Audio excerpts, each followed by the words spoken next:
just wanna love myself. 난 좋을 때도 나쁠 때도 love my weakness. 화려했던 기대와는 달리 왠지 볼품없다 해도 find the good parts, the good parts.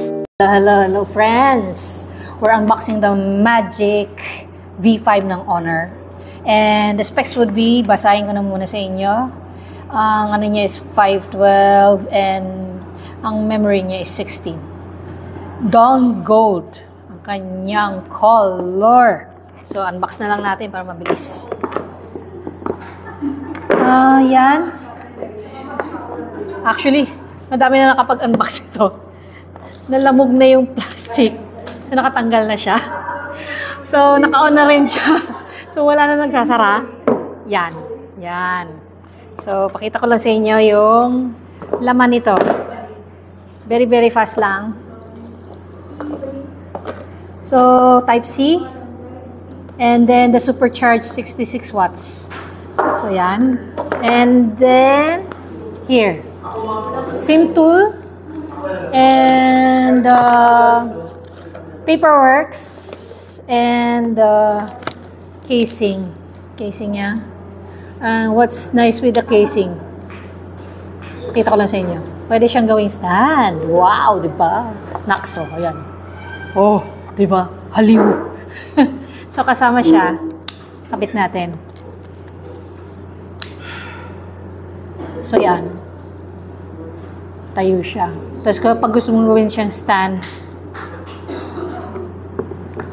oh, diba? Naks naman. Dapat meron tayo nito. O, parang na siyang, kapitan mo na lang ng Bluetooth keyboard. O, di may laptop ka ng maliit. O, diba? Nice, no? Diba? Sarap siguro magkaroon nito. No? Hindi ka naman kailangan magdala ng laptop. O, foldable. And, actually, malapis siya. And then, doon sa event namin, sa labas, pinakitang naka-ano siya ng dumbbell, nakalublob sa tubig, nagfo-float siya sa water, sa air, kasi magaan. So, and then the next one is yung pinaka-bigatin, is ano siya sa sofa, nakabukas, no?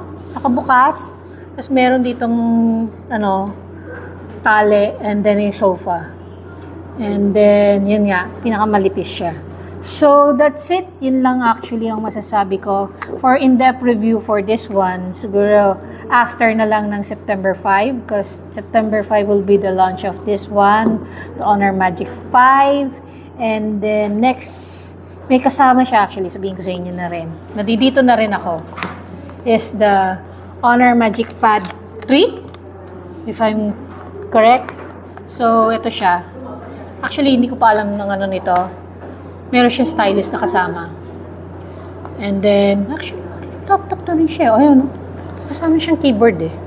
Sarap siguro magkaroon nito. Okay. So, yan. Pakita ko lang sa inyo. AI camera. 13. So, yan. So, magic. Oh! Magnetize yung likod. Ayun o. Magnetize siya. Oh, diba? Naks naman. So, that's it. So, sa September 5, again, the launch of the Honor Magic V5 and then the Honor Magic Pad 3. So, watch out. Bye-bye!